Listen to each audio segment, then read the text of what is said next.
Boa noite, irmãos e irmãs, Ideal Espírita. Antes da nossa palestra, gostaria de ler alguns avisos aqui da casa. Por favor, não estacionarem os veículos à frente das garagens aqui à rua ao lado.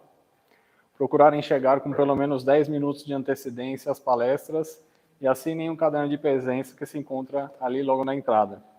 E caso precisem, peguem um cartão numerado com os passes de equilíbrio ou de tratamento. Solicitamos que desliguem os celulares e aparelhos eletrônicos, pois eles podem perturbar aqui um passe. Antes do início dos trabalhos, que nos mantenhamos em silêncio ou em prece, ou lendo uma leitura edificante com os livros que se encontram ali ao fundo.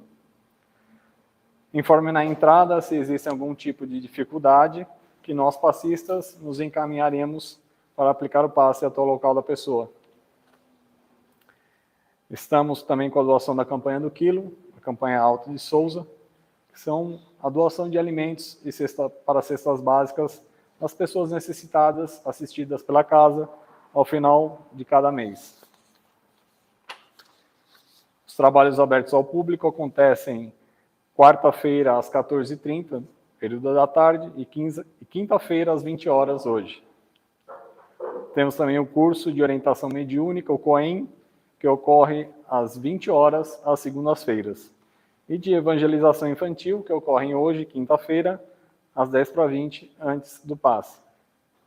Para crianças de 5 a 17 anos. Então vamos elevar o nosso pensamento em prece, agradecendo a oportunidade de estarmos aqui reunidos essa noite. Que ilumine o nosso irmão Eduardo na palestra que será ministrada, e com a oração que o Mestre Jesus nos ensinou, dar início. Pai nosso que estais no céu, santificado seja o vosso nome. Venha a nós o vosso reino, seja feita a vossa vontade, assim na terra como ela é feita no céu. O pão nosso de cada dia dai-nos hoje, perdoai, Senhor, as nossas dívidas, assim como perdoamos aos nossos devedores, e não nos deixeis cair em tantas tentações, mas livrai-nos, Senhor, de todo mal, e assim seja, graças e graças a Deus.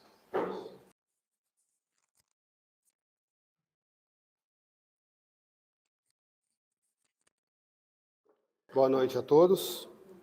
Que a paz e o amor do Mestre Jesus, que já está entre nós, permaneça entre nós. Ele, Jesus, que dividiu a história da humanidade, nos trouxe, acima de tudo, uma mensagem de amor. A mensagem de amor do Cristo de Deus foi uma mensagem muito mais intensa do que todos os seres ascensionados que o precederam. Mas não foi só a mensagem de amor que o Cristo trouxe. Ele trouxe um roteiro, um caminho para se atingir a felicidade. E atingir a felicidade, segundo Jesus, seria você socorrer o próximo, fazer algo pelo próximo. Jesus não se enganava, não enganava ninguém, não mentia, e tudo aquilo que ele prometia, cedo ou tarde, na nossa visão, na visão dele, no tempo certo, chegava. E chegou no século XIX, o Consolador prometido por ele. Naquela oportunidade, uma falange de espíritos muito elevados, intitulada de Espírito da Verdade, trouxeram a mensagem do divino, as respostas do divino para o codificador Kardec, que, de forma brilhante, fez um monte de perguntas que foram divinamente respondidas. Os espíritos, inclusive, disseram para Kardec que o ascensionado a ser seguido seria Jesus.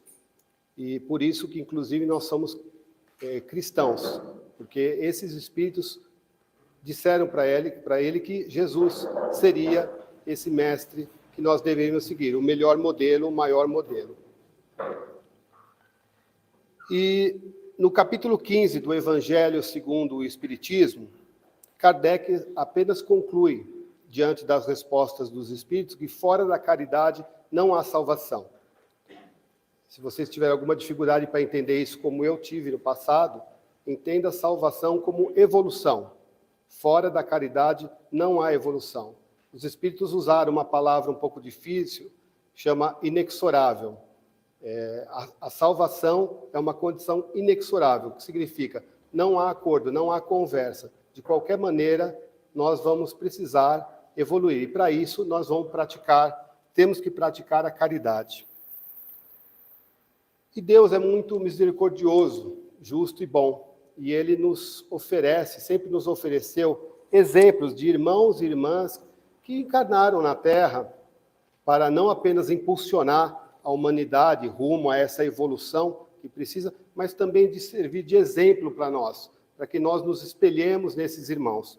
Hoje nós vamos falar de um irmão que encarnou na Terra, auxiliando o progresso, inclusive desta nação, e que também nós podemos nos espelhar. Os homens de seu tempo se espelharam nesse irmão. Nós temos registrados todo o seu legado permanece vivo, e nós temos ele como um exemplo de caridade. Inclusive, no livro dos Espíritos, né, na questão 918, é definido o homem de bem. O espírito prova a sua elevação quando todos os atos de sua vida corpórea representam a prática da lei de Deus e quando compreende antecipadamente a vida espiritual. Essa é a característica do homem de bem. Ele não é um exemplo apenas nos templos, nas igrejas, nos centros. Ele sai por aquela porta até ele voltar. Ele sempre vai praticar o bem, não importa onde ele esteja, na família, no trabalho, com os amigos, sempre praticando o bem. Em 1938, a FEB publicou uma obra chamada Brasil, Coração do Mundo, Pátria do Evangelho.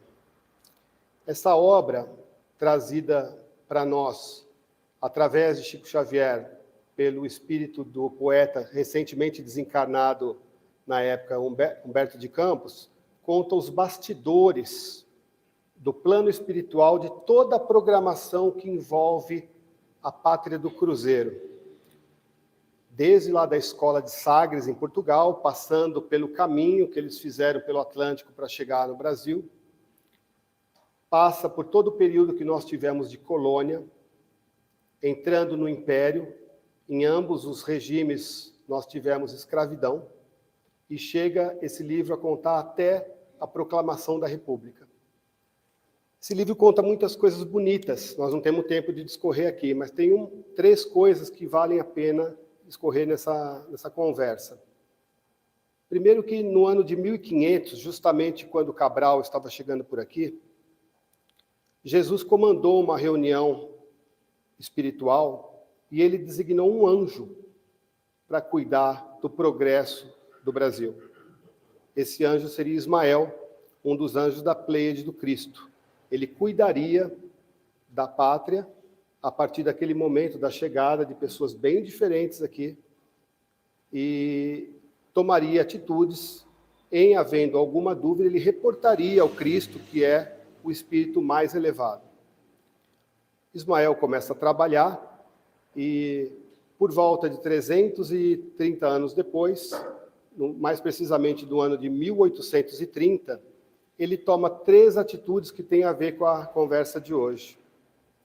Ele decide que encarnaria no Brasil espíritos que teriam muita afinidade, muito conhecimento com homeopatia e também com magnetizadores. Os primeiros, no caso da homeopatia, trabalhariam principalmente na cura de pessoas mais carentes e principalmente de escravos. E os segundos trabalhariam na cura pelo passe. Ainda não existia o espiritismo na época, mas a magnetização, que é a fluidificação, no caso pessoal, sempre existiu. E esses irmãos trabalhariam desta maneira. A terceira coisa que Ismael fez foi designar um determinado espírito para encarnar na Terra, por uma razão muito específica. E para esse espírito, ele disse o seguinte: descerás às lutas terrestres com o objetivo de concentrar as nossas energias na pátria do Cruzeiro, dirigindo-o para o alvo sagrado de todos os esforços, organizando todos os elementos dispersos, com a dedicação do seu espírito, a fim de que se possa criar um núcleo de atividades espirituais, dentro dos elevados propósitos de reforma e regeneração, consolidará os primórdios da nova obra espiritual, que é a de Jesus. No seio da pátria do seu evangelho de luz, sua luta será enorme e considera que não será menor a compensação do Senhor, que é o caminho, a verdade e a vida. Esse espírito encarnou no sertão do Ceará, no dia 28 de agosto de 1831, numa família católica, e ele foi batizado como Adolfo Bezerra de Menezes Cavalcante. Bezerra de Menezes, por parte da mãe, Cavalcante por parte do pai. Como a maioria das famílias daquela época que tinham algumas posses, posse significa ter terras e alguns animais, era uma família com uma condição melhor do que a maioria da população. Então, essas pessoas normalmente tinham acesso ao estudo, essas pessoas tinham, inclusive, compromissos com partidos políticos e também com a questão militar. No caso das famílias de Bezerra, interessante porque eles já eram bastante elevados para a época, porque eles pertenciam ao Partido Liberal. O Partido Liberal era um partido que almejava o sistema da República e, principalmente, era um partido abolicionista, que queria o fim da escravidão. Em contrapartida, tinha também o Partido Conservador, que era um partido que queria que mantivessem aqueles hábitos da escravatura, mas, mais do que isso, continuasse o Brasil império, o que estava com os dias contados. Naquela época, inclusive, naquele ano que Bezerra reencarnou na Terra, Dom Pedro I tinha acabado de abdicar da coroa, e passava uma época de bastante conflito. Esses conflitos acabaram gerando perseguições, normal daquele período, e os Bezerras de Menezes foram perseguidos. Inclusive, teve um familiar, não se sabe direito se é um tio dele ou um primo do pai, enfim, acabou sendo morto numa guerrilha. E os Bezerra de Menezes tiveram que deixar as suas terras no sertão do Ceará. Eles tiveram que migrar, inclusive, para fora da província do Ceará, tiveram que migrar para o estado do Rio Grande do Norte, onde aquele menino teve que passar a uma parte da sua infância dos 7 aos 11 anos. Nessa época, ele desenvolveu o estudo do latim e também as questões de estudos evangélicos. Aliás, já se mostrava um espírito bastante adiantado, porque ele aprendia tudo muito rápido. Não só a questão de línguas, mas também a parte evangélica. Com essa idade, ele já tinha conhecimentos religiosos, e não é normal numa criança de 7 anos. Passado algum tempo, eles acabaram aqueles problemas, deu uma apaziguada na questão das lutas entre os liberais e os conservadores, mas aí apareceu um outro problema, uma seca muito grande no estado dele, no Ceará, principalmente no sertão. Então, ao invés de voltar para a terra dele, ele voltou para o estado, mas direto para Fortaleza. Lá em Fortaleza, ele foi estudar no Liceu do Ceará, um colégio elitizado. A família fez esforços para que ele estudasse lá. Ele tinha, inclusive, 2 irmãos, bem mais velhos que ele, na casa aí de 20 anos mais velho, que eram professores nesse colégio. E ele, nesse colégio, desenvolveu muitas habilidades, sempre se destacando como um grande aluno. Ele chegou, inclusive, a ter conhecimento superior ao dos próprios professores que davam aulas para ele. Foi condecorado por isso, mas tinha uma questão. Esse colégio, ele tinha um hábito, um costume de preparar os alunos que ali frequentavam para ir estudar direito no Recife, no estado do Pernambuco. Então, naquela época, dividia-se o conhecimento entre científico, humanidades e ele só teve essa parte científica, de humanidades, não teve a parte científica.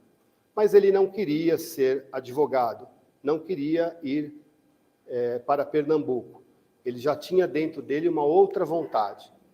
E ele fez valer a vontade dele, a família era muito amorosa, eles tinham um sentimento muito grande entre eles, né, tanto os Bezerra de Menezes como o Cavalcante também, pai do Bezerra, inclusive, tinha destaque por fazer bastante caridade em suas terras, quando passava aqueles viajantes sem condições nenhuma, ele abrigava essas pessoas, dava comida, dava água, onde dormir, enfim, dava até dinheiro para eles, para poder chegar nos seus destinos. Pessoas diferenciadas, pessoas abolicionistas, que na época não era normal em quem tinha propriedades. E Bezerra conseguiu juntar aí uma quantia de 400 contos de réis naquela época para poder viajar e vir para o estado do Rio de Janeiro, onde ele viria para estudar medicina. Ele queria ser médico, não havia registros de médicos na família dele, não houve, né? Era uma coisa pessoal dele, o estudo da medicina. Então, de 19 para 20 anos, ele chega no estado do Rio de Janeiro, com aquelas economias, sem família, e ele ingressa na faculdade de medicina, mas ele antes teve que fazer todo aquele estudo científico que aquele colégio não deu preparação para ele, e ele consegue. Ele entra na medicina, começa a estudar, mas ele precisa se manter. O que ele faz? Duas coisas. Ele começa a trabalhar no hospital vinculado à faculdade e começa a dar aulas de filosofia. Algumas biografias falam que ele dava aula de matemática, mas existe um porquê muito interessante. Uma das poucas vezes que ele se viu desesperado na vida, ele precisava de dinheiro para poder pagar a pensão e poder estudar. Continuar estudando na faculdade. Eis que bateu à porta um menino pedindo aulas de matemática. Ele não tinha conhecimentos em matemática. E o menino disse para ele que dava um tempo para ele estudar. E Bezerra começou a estudar matemática. O menino deixou o dinheiro, porque insistiu que queria pagar adiantado, senão ia gastar todo o dinheiro. E Bezerra estudou matemática, esperou o menino nunca apareceu. Aquele dinheiro serviu para bancar aquelas coisas e fazer com que ele não desistisse do curso. Muitos anos depois, ele reconheceu que aquilo foi o primeiro contato dele com a espiritualidade. E ele segue a vida dele de estudante, como ele também, seguindo os traços da família, ficou no Partido Liberal, ele se registrou, entrou para o corpo do Exército, porque logo que ele se formou, ele pôde, inclusive, se tornar médico cirurgião, e ele, então, passou a trabalhar fazendo atendimentos médicos. Na parte de atendimento médico, por que ele ficou conhecido como médico dos pobres? Na verdade, Bezerra incomodou bastante muitas pessoas, porque ele não tinha horário para atender as pessoas, ele não tinha nenhum vínculo com condição social de quem ele fosse atender, atendia em casa, atendia no hospital, pessoas que eram escravos ou não. Ele chegou a marcar reuniões com pessoas que detinham os escravos para poder convencê-los a trazer os escravos no outro consultório, que ficava no bairro dos pobres, para ele poder atender essas pessoas, convencendo de que ele podia fazer isso. Ele, inclusive, chegava a disponibilizar remédio, fazendo compra fiada em farmácia, para poder dar remédio para as pessoas que precisavam. Ele chegou a se destacar também por uma tese, também muito estudioso, continuou estudioso, e ele fez uma tese sobre o cancro, né, que na verdade é o câncer, encarado pelo lado do tratamento. E naquela época, pouco se conhecia sobre isso. Ele, inclusive, foi condecorado por isso, e ele fez essa defesa na frente do imperador Dom Pedro II. Aliás, aquele livro que eu falei também fala de Dom Pedro, a importância de Dom Pedro II para a história do Brasil. E ele segue essa vida, e quando ele tem essa questão de atender os pobres em qualquer situação, certo dia ele comentou assim sobre os outros médicos que se incomodavam com o que ele fazia.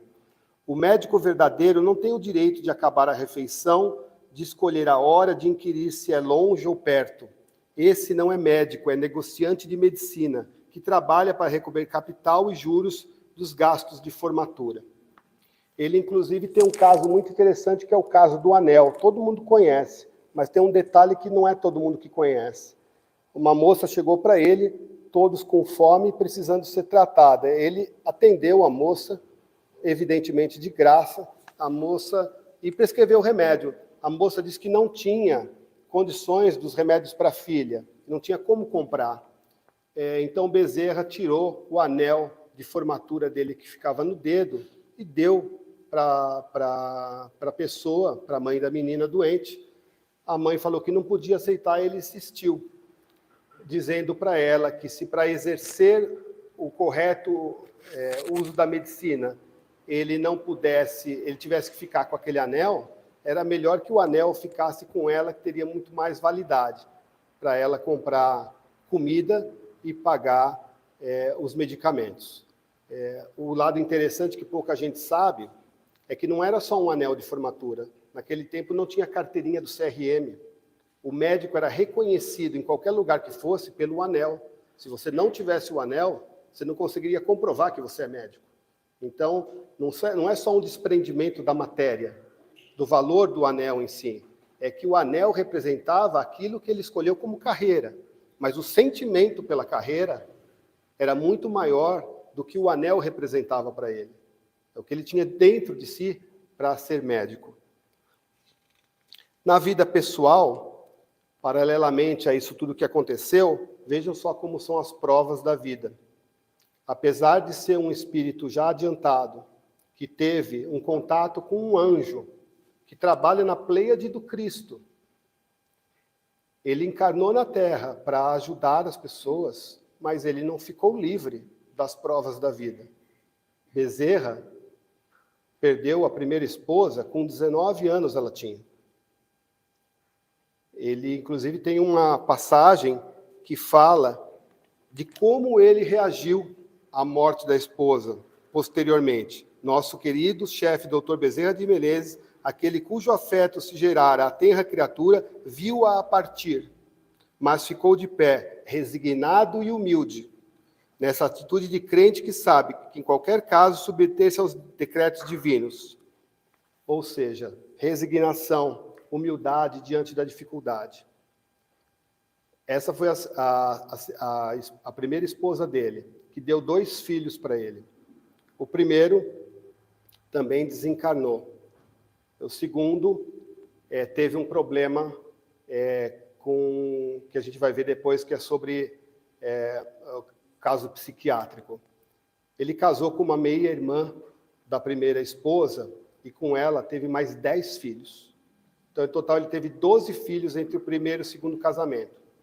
Ele passou pela prova da perda de 6 filhos, cada um por um motivo, ou psiquiátrico, ou problema orgânico. Ora, uma menina de 3 anos, que não tinha 3 anos, a caçula dele, quando ele já tinha mais de 60, quase 60 anos de idade, várias perdas, vários sofrimentos, e sempre foi registrado que ele sentiu muito a perda de todos os filhos, além da esposa.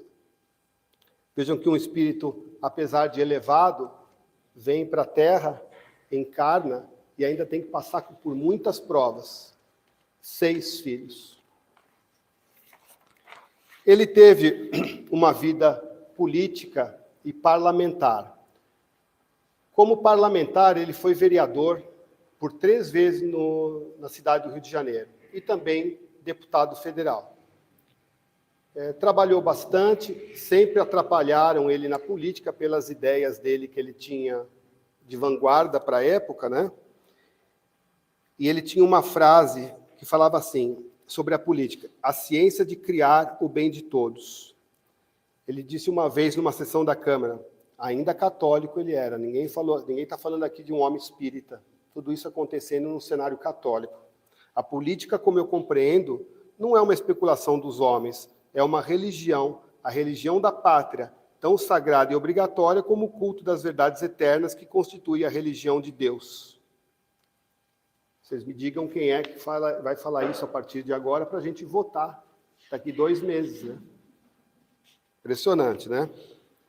Ele acabou tendo uma carreira também de empresário que faliu como diretor de empresa de ferrovia, porque a política dá muitas oportunidades, né? Quem estuda a biografia dele está colhendo dados que diz que ele trabalhou de uma maneira muito certa e acabou falindo.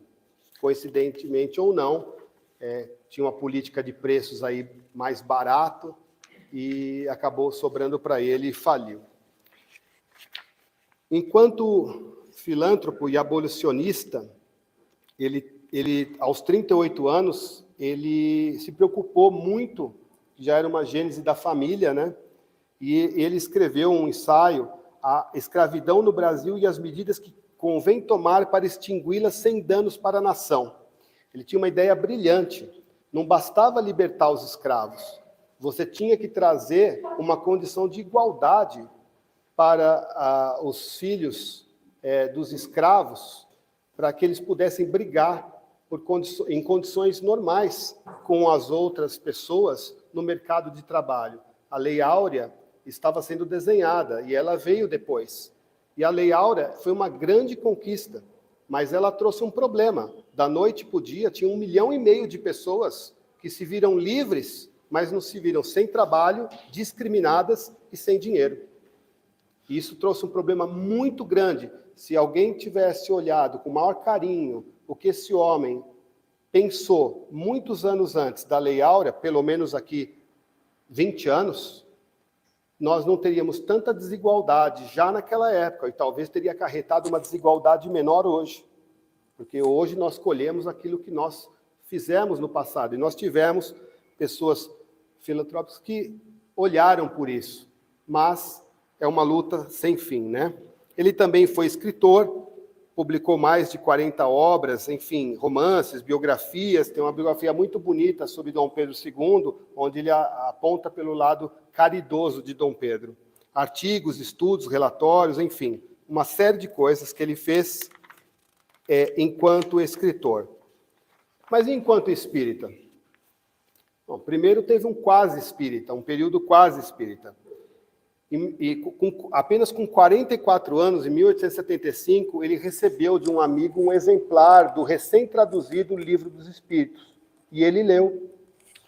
Na época, ele comentou assim, na parte final: eu já tinha lido ou ouvido tudo que se achava em O Livro dos Espíritos.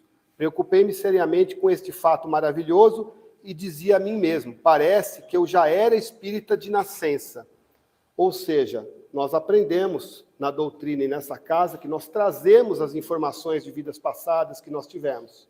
Ele foi um espírito já evoluído, estava do lado de Ismael, designado para vir fazer um trabalho no Brasil, e ele já tinha todas essas coisas dentro dele. Com 7 anos, ele já estudava e sabia coisas evangélicas que normalmente nós só podemos conhecer na vida adulta.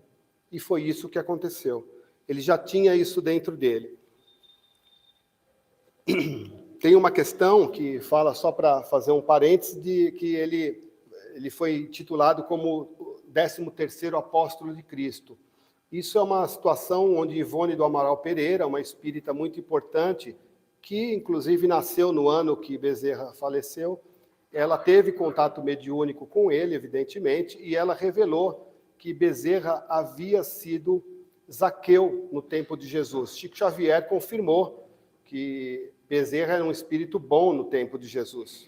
Zaqueu é aquele camarada que subiu na árvore, colhedor de impostos. Quando Jesus passou, Jesus disse, eu quero cear na sua casa.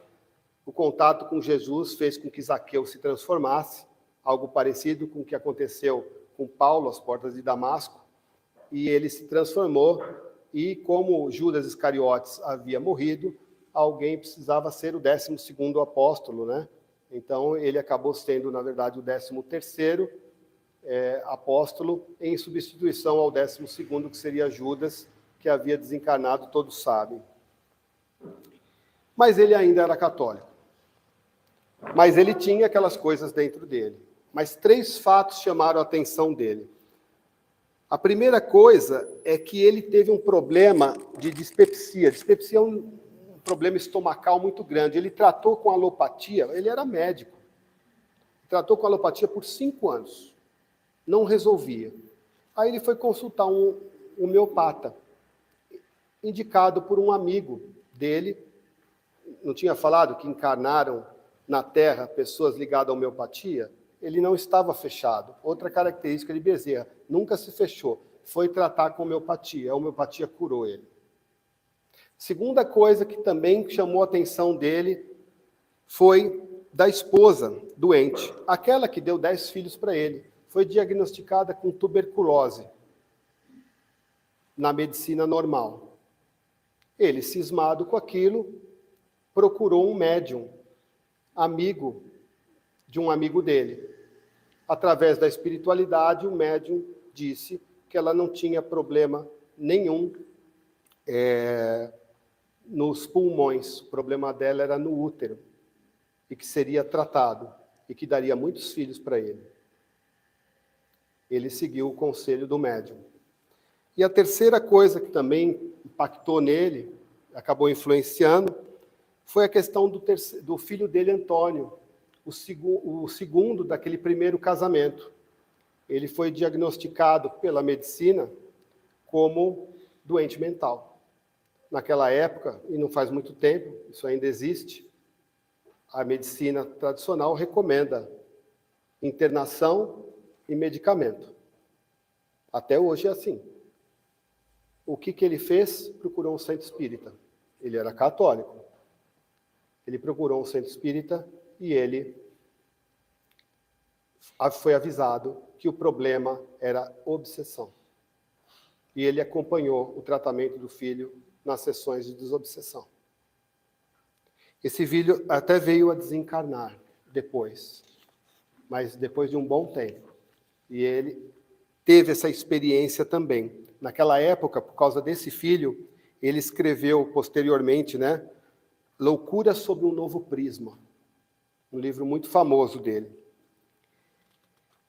E então, diante de todas essas circunstâncias, ele fez uma confissão de fé diante de 2.000 pessoas na Câmara dos Deputados. Ele disse que finalmente encontrou onde pousar. Falou sobre o credo espírita dele. E disse no final: aceito Jesus na forma de espiritismo cristão, para que Jesus não me renegue perante o Pai. O seu discurso gerou a exoneração dele na família pelo irmão mais velho. O pai já tinha desencarnado, o irmão mais velho meio que mandava na família. Ele foi exonerado da família. Qual é a resposta de um espírita para uma intolerância religiosa? Ele escreveu para o irmão: não acredito na lenda dos anjos decaídos, porque crer nisso seria desacreditar na onipotência e na onisciência do Senhor. Não creio que o mal possa vencer o bem. Estamos velhos, pouco resta de vida a mim e a você. Pouco falta para nos encontrarmos, onde, livres da obsessão da carne, possamos reconhecer se tenho razão ou não. Paz e amor em Jesus Cristo. Ele se tornou, a partir dali, espírita. E qual foi a importância dele? Nos ditos de Ismael, ele viria resolver um problema de conflitos. Falava-se conflitos. Tinham vários conflitos que ele resolveu. Na escravatura, abolicionista, uma série de coisas. Mas um deles é no próprio Espiritismo. O Espiritismo, como vocês sabem, é um tripé: a filosofia, a ciência e a religião. E havia um grupo, que era o grupo dele, o grupo das pessoas mais ligadas à religiosidade. Mas e os outros? Os outros também tinham força, que não queriam saber de religião, queriam saber de filosofia e ciência. Ele foi a única pessoa do movimento capaz de conversar e interagir nos dois lados e unificar todo o movimento espírita.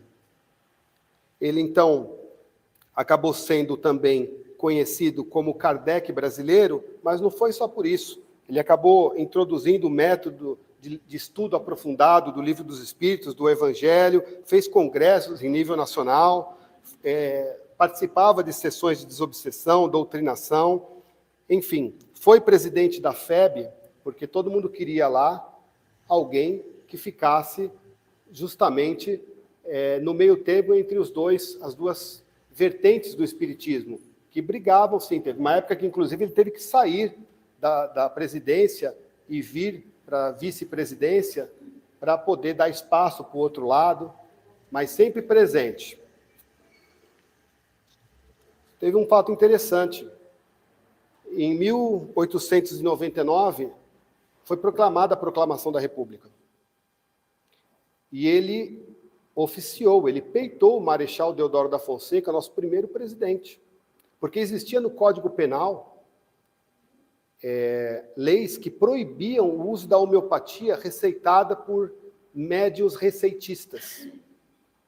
Ele foi lá, no Palácio da Guanabara, na época o Rio de Janeiro era a capital do Brasil, conversou com o Marechal Deodoro, um militar, vocês sabem como que é normalmente a cabeça fechada desse pessoal, mas ele disse, eu sou médico alopata, eu passei por isso, eu me tratei com homeopatia, eu peço porque a homeopatia seja respeitada, e a homeopatia não vem destituir a medicina tradicional, vem trazer uma nova oportunidade de cura, porque eu fui tratado pela homeopatia. E ele conseguiu isso com o nosso primeiro presidente da República. Então, ele acabou trabalhando bastante na FEB, fazendo os atendimentos sempre, a vida toda, aqueles atendimentos aos pobres, mas, aos 68 anos, depois de ter voltado para a presidência da FEB, trabalhando bastante pela medicina também, ele veio a desencarnar em 11 de abril de 1900. Na época, Leon Denis, um dos maiores discípulos de Kardec, escreveu: quando tais homens deixam de existir, enluta-se não somente o Brasil, mas os espíritas de todo o mundo. Tem uma passagem aqui que eu vou ler, que, apesar de não ser exatamente biografia, é após o desencarne dele, mas eu acho que vale a pena. Um dia, numa comunicação com o Divaldo, foi perguntado para ele qual foi a maior felicidade quando ele chegou ao plano espiritual. Ele respondeu: a minha maior felicidade foi quando Celina, a mensageira de Maria Santíssima, se aproximou do meu leito, que eu estava dormindo, e me disse suavemente: Bezerra, acorde, Bezerra. Ele abriu os olhos e falou: Celina, minha filha, é você? Sim, sou eu, meu amigo. A mãe de Jesus pediu-me que lhe dissesse que você já se encontra na vida espiritual, havendo atravessado a porta da imortalidade. Agora, Bezerra, desperte feliz. E ele viu familiares, ele viu amigos, ele viu um monte de pessoas. Mas aí ele ouviu um murmúrio que vinha de fora. Aí Celina chamou ele e falou assim: venha ver, Bezerra. Ajudando a erguer ele do leito, amparou ele até a escada e viu uma multidão que acenava com ternura e lágrima nos olhos. E ele pergunta para Celina: quem são? Não conheço ninguém. Quem são? Aí ela responde: são aqueles a quem você consolou, sem nunca lhes perguntar o nome. São aqueles espíritos atormentados que chegaram às sessões mediúnicas e a sua palavra caiu sobre eles como um bálsamo numa ferida em chagas. São os esquecidos da terra, os destroçados deste mundo, a quem você estimulou e guiou. São eles que o vêm saudar no pórtico da eternidade. E Bezerra concluiu aquela mensagem. A felicidade sem limites, meu filho, existe como decorrência do bem que fazemos, das lágrimas que enxugamos, das palavras que semeamos no caminho para atapetar a senda que um dia percorreremos. Anos mais tarde, por volta de 1950, a própria Mãe Santíssima chamou Bezerra de Menezes para ir trabalhar em esferas superiores. Mas ele preferiu ficar aqui, próximo à crosta da terra. O argumento dele foi o seguinte: enquanto houver uma lágrima a enxugar, uma aflição a acalmar, eu desejaria permanecer entre os homens. Essa abnegação da sua alma foi comprovada em mensagens mediúnicas por muito tempo, por médios, ninguém menos que Chico Xavier, Ivone do Amaral Pereira, o próprio Divaldo Franco, Valdo Vieira e outros médios menos conhecidos, mas também bastante ostensivos. Ficou então conhecido como médico dos pobres, Kardec brasileiro, 13º apóstolo de Cristo. Curiosidades por tudo que ele fez. Ele é a maior expressão do espiritismo do século XIX. Até aí não tem muita novidade. O curioso é que ele, apesar de ter vivido no século XIX, ele é um dos mais destacados espíritas do século XX. Ele parece que está encarnado. As pessoas não se esqueceram dele. Centenas de centros espíritas nesse país o têm como mentor. Alguns terreiros de Umbanda, que trabalham com cura, à maneira deles, evocam o espírito de Bezerra de Menezes nas preces para trabalhar na cura. Esta casa faz isso. Nós temos aqui na sala do passe, entrando à esquerda, perto do ventilador, duas figuras, dois apóstolos da caridade nesse país. Bezerra de Menezes e Eurípides Barçanufo. Nos trabalhos de passe que é feito à distância, do grupo que cuida disso, as pessoas evocam seus espíritos para trabalharem pela cura. A cura que todo mundo precisa de alguma forma. Mistificação. Ele é tão querido que nas reuniões mediúnicas, muitos espíritos brincalhões se apresentam e o doutrinador pergunta: quem é você? Eu sou Bezerra de Menezes. Tal carinho que até os espíritos mais ou menos inferiores têm por ele. Se apresentando, dezenas de médiuns já registraram esse tipo de coisa, se apresentando como Bezerra de Menezes. Muitas pessoas são devotas dele, eu não estou falando pessoas espíritas, não. Muitas pessoas que passam por dor, por tristeza, evocam Bezerra de Menezes, sendo espíritas ou não. Ele é uma espécie de mentor do nosso movimento, dando conselhos e diretrizes. Nem Emmanuel, com todo o conhecimento doutrinário que tem, um dos maiores mentores que se tem registro, tem o carinho do povo brasileiro como Bezerra de Menezes tem. Ele realmente é muito querido mesmo por essa questão da saúde. Algumas homenagens foram feitas para ele na cinebiografia. Tem um filme chamado O Diário de um Espírito, onde trabalha no papel principal aquele ator de novelas Carlos Vereza. Vale muito a pena assistir esse filme, Bezerra de Menezes, O Diário de um Espírito. E é isso. Tem muitas coisas bastante impactantes para falar dele, tanto da parte dele ainda encarnado, como desencarnado, né?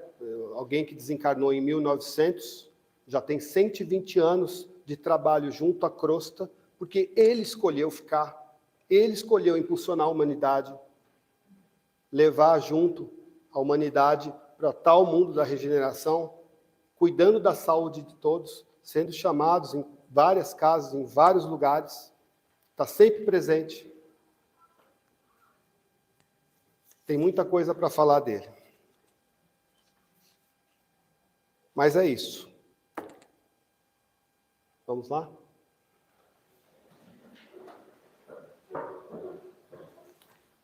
Então, nesta noite em que falamos de saúde, que falamos de cura, vamos juntos serenarmos os nossos corações, elevarmos o nosso pensamento, agradecendo inicialmente aos nossos guias e mentores de cada um, que nos acompanham em todos os momentos de nossa vida, na certeza de que eles também estão conosco na presente oportunidade nesta casa de oração. Vibremos em agradecimento aos mentores desta casa, que preparam todos os ambientes para as atividades espirituais reservadas em todos os dias em que há qualquer trabalho fraterno. Em especial, hoje, a equipe do nosso querido irmão Dr. Clemente, nosso irmão médico espiritual desta casa, agradecendo também pela fluidificação das águas que estão sobre a mesa e pelas benesses às pessoas aqui tratadas, seja pelos papéis deixados, pelos nomes enviados, de qualquer forma, a qualquer pessoa desta casa. Vivemos em agradecimento aos nossos irmãos encarnados desta casa, dirigentes e tarefeiros que trabalham na limpeza que aqui ocorre às segundas-feiras, na manutenção predial dessa casa, na recepção, no atendimento fraterno, nas reuniões mediúnicas de socorro aos desencarnados, nas palestras, no serviço do passe, seja ele à distância ou presencial, como hoje vai ser, na nossa escolinha querida, no nosso COEM, e na evangelização infanto-juvenil que está acontecendo neste momento.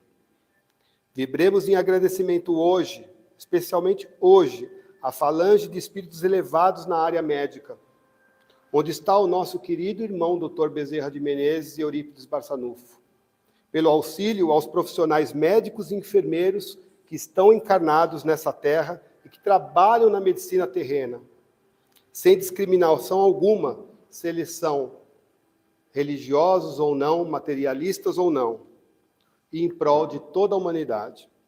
Vibremos em agradecimento ao Cristo de Deus, nosso irmão maior, nosso guia e modelo de conduta moral, governador desse planeta Terra, o médico dos médicos, pelos ensinamentos deixados em seu Evangelho e por tantas bênçãos derramadas sobre nós.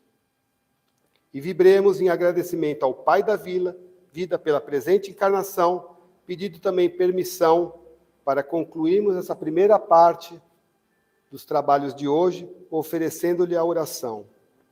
Nós te rogamos, Pai de bondade e justiça, pelo nosso Senhor e Mestre Jesus, evocando o teu servo direto, Bezerra de Menezes, e tuas legiões de trabalhadores. Que eles nos assistam, Senhor, consolando os aflitos, proporcionando a cura daqueles que se façam merecedores, confortando aqueles que tiverem suas provas e expiações a passar, esclarecendo os que desejarem conhecer os teus desígnios, assistindo a todos quanto apelam para o teu infinito amor. Jesus, divino portador da luz e da verdade, estende tuas mãos dadivosas em socorro daqueles em que te reconhecem o dispenseiro fiel e prudente. Faz de Dr. Bezerra divino modelo, através de tuas equipes consoladoras e de teus espíritos servidores, a fé se eleve, a esperança aumente, a bondade se expanda e o amor triunfe sobre todas as coisas. Bezerra de Menezes, apóstolo do bem e da paz, amigo dos humildes e dos enfermos, movimenta tuas falanges amigas em benefício daqueles que sofrem, sejam males físicos ou espirituais. Abnegados espíritos, médicos do além, obreiros do Senhor, derramai a cura sobre toda a humanidade sofredora, a fim de que os seres, tanto encarnados quanto os desencarnados, tornem-se amigos da paz e do conhecimento, da harmonia e do perdão, semeando pelo mundo os divinos exemplos de nosso irmão maior Jesus Cristo. Que assim seja. Muito obrigado.